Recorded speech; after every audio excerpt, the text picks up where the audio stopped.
Salut tout le monde, j'espère que vous allez bien. Aujourd'hui, on se retrouve pour une nouvelle vidéo. Comme vous aurez pu le voir, aujourd'hui, c'est une vidéo assez utile parce que Dieu sait que ça peut être vraiment difficile de gérer son temps avec les devoirs, les passions, la famille, les amis, le travail, toutes les affaires, surtout avec la tonne de devoirs qu'on a. Vive l'école! Dans cette vidéo-là, je vais vous parler de comment on peut organiser son temps de façon efficace, comment être vraiment plus productif dans les tâches de la vie de tous les jours, ainsi que à l'école quand on étudie et qu'on fait nos devoirs.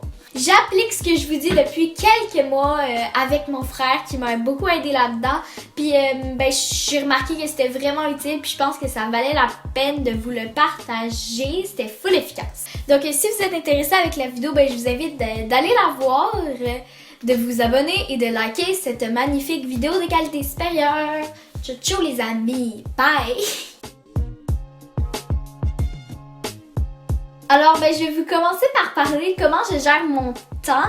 Donc, j'utilise un outil tout simple qui s'appelle un agenda. Je sais, ça peut paraître vraiment la base de la vie. Et en fait, c'est la base de la vie, ok? Mais c'est vraiment simple. Moi, j'utilise lui de Google Calendar sur Internet. Il est partout avec toi. Tu peux modifier tout ce que tu veux. C'est full personnalisable. Moi aussi, c'est correct aussi si tu le fais sur papier. Mais dans cet agenda-là, on va marquer tous nos moments d'études, de passe-temps et de n'importe quoi. Donc, pour se faire une horaire efficace, commence par marquer tous les trucs que tu veux faire dans la vie. Personnellement, moi, j'ai l'école, la musique, mes vidéos YouTube et Instagram. Ensuite, il faut que tu sépares ça en catégories. Par exemple, l'école, ce serait maths, français, histoire, etc. Ou pour les vidéos YouTube, ça serait montage, publication, filmage, etc. Donc ensuite, marque ça sur une feuille de papier ou n'importe quoi, mais marque combien de temps tu passes pour chaque activité. Comme moi, je passe 14 heures de vidéos YouTube par semaine, 20 heures d'école, etc. Vous pouvez calculer ça en une semaine, vous faisiez juste comme essayer de penser un peu à ça. Ensuite, vous me voyez venir, prenez les sous-catégories que vous avez choisies précédemment et séparez ça en temps, combien vous faites de temps pour monter une vidéo, pour éditer une vidéo, des devoirs de français, des devoirs de maths, etc. Même si ça vous tente, vous pouvez faire encore plus de sous-catégories, mais c'est à votre guise. Donc, il faut vraiment que ça devienne une routine. Faut pas que tu le rates à chaque semaine parce que sinon, ça marche pas. Aussi, regarde ton calendrier le plus souvent possible. Réorganise-le quand il y a un changement dans ta vie, etc. Dans le fond, je pense que ça va être vraiment juste à l'habitude ensuite. Puis c'est ça. Faut vraiment que ça devienne une routine. Mais maintenant, je vais juste vous montrer mon calendrier. Un exemple, ça peut toujours être utile. Donc, si on y va par semaine, ça ressemble à ça, c'est tout coloré. J'ai marqué mes moments que j'avais de l'école. Je marquerai aussi mes moments que je travaille, sauf que là, je travaille pas pour l'instant. Puis là, je marque tous mes moments d'études, mes moments de ménage, mes cours en ligne que j'ai, mes réunions, puis vraiment tous tes événements que tu as là-dessus. Personnellement, je mets ça tout en couleur, puis c'est comme ma passion. Genre faire un code de couleur magnifique, là, il est pastel. Oh. Qui ne peut pas résister au pastel? Fait que c'est vraiment ma passion. Puis tu sais, il t'envoie une notification juste avant ton événement ou ton passe-temps en fond. Fait que c'est vraiment le fun. Tu as le temps de te préparer, etc. Puis c'est vraiment personnalisable. C'est vraiment le fun. Donc voilà, maintenant vous savez comment moi j'organise mon temps avec mon calendrier. Puis je pense que ça peut aider plus d'un. Puis ça va vous rendre un peu plus efficace. Maintenant que vous êtes efficace, là, il faut que vous soyez productif quand vous faites vos trucs qui est marqué sur votre calendrier. Fait que je vais vous montrer comment que je fais ça.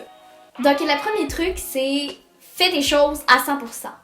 Ça peut paraître vraiment évident, mais il y a beaucoup de monde qui sont sur leur sel en faisant quelque chose, puis c'est comme pas full utile.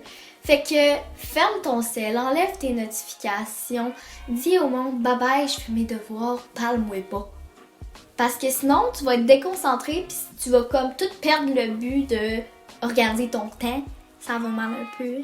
Le cerveau peut pas se concentrer trop longtemps parce que ben l'humain c'est lâche. Donc ben prends des pauses. Moi je dis environ à chaque heure tu prends une pause de 15 minutes puis je pense que c'est bien correct. Aussi si tu travailles sur une grosse période de temps, ça peut t'encourager de faire une to-do list, tous les petits trucs que tu as à faire, séparez par tâches. Donc, étudier cette matière-là en français, je pense que c'est beaucoup plus encourageant que étudier 8 heures de temps ton examen de français, tu sais. Donc là, c'était juste des petits trucs pour la vie de tous les jours, mais maintenant, des trucs un peu plus spécifiques aux études.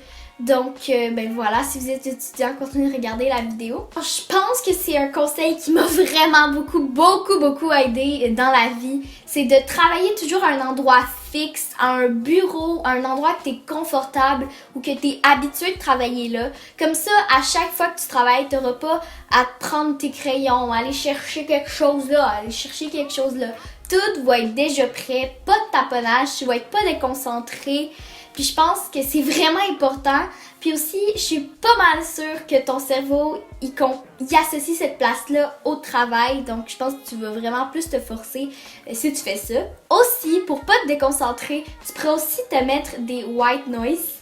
Donc c'est des petits bruits comme des bruits de pluie, des bruits de forêt que tu peux custom toi-même. Il y a plein d'applications sur l'App Store. Fait que tu iras checker ça. Fait que c'est juste des petits bruits qui vont pas te déconcentrer, mais qui vont pareil te mettre dans le beat. Et aussi, tu vas pas pouvoir entendre les sons extérieurs, donc tu vas être vraiment à 100% dans tes études. Alors, j'ai lu ça, puis je trouvais ça assez intéressant. Donc, mettons, t'es rendu bon dans ta matière, puis là, tu dis « Salut, est-ce que tu peux me demander des questions? » Puis là, t'es stressé, tu fais un Kahoot. Imagine, tu fais un Kahoot. Là, un Kahoot, là. En tout cas, j'ai vu que tu peux bouger ou rester actif quand quelqu'un te demande des quiz de même. Ça aiderait vraiment à transmettre les questions dans ta tête puis avoir vraiment les réponses dans ta tête. J'espère que c'est vrai. En tout cas, moi, je trouve que ça m'aide beaucoup après avoir fait l'expérience. Puis je vous le conseille. Alors, 2 conseils vraiment importants. Puis c'est genre des études de base de la vie, tu sais. Mais quand tu lis tes notes, tu les lis à voix haute, comme ça, tu vas pouvoir entendre, tu vas pouvoir les lire, tu vas pouvoir les dire aussi. Je pense que ça peut beaucoup plus l'aider que juste lire des notes. Aussi, tu peux aussi mâcher de la gomme pendant que tu relis tes notes d'une certaine saveur. Et quand tu vas reprendre dans le quiz, ton cerveau va comme se rappeler de cette saveur-là. Il va associer la saveur à la question, ou je sais pas trop, mais ça va t'aider à te rappeler des réponses. Donc, mange la gomme au melon d'eau quand tu étudies ton français. Et quand tu vas prendre le quiz, ben mange la gomme au melon d'eau. C'est le truc. Ben voilà tout le monde, c'est tout pour la vidéo. J'espère que vous l'avez apprécié. Non, cette fois-ci, je vais pas faire le renegade en faisant l'outro. S'il te plaît, merci. En tout cas, j'espère que vous l'avez apprécié. Si oui, laissez un thumbs up, ça m'encouragerait vraiment en ce coronavirus. Et abonnez-vous à ma chaîne YouTube. Je suis là toujours pour vous divertir dans la vie de tous les jours. Ben voilà, on va se retrouver pour une prochaine fois dans une nouvelle vidéo. Bye bye, je vous aime fort.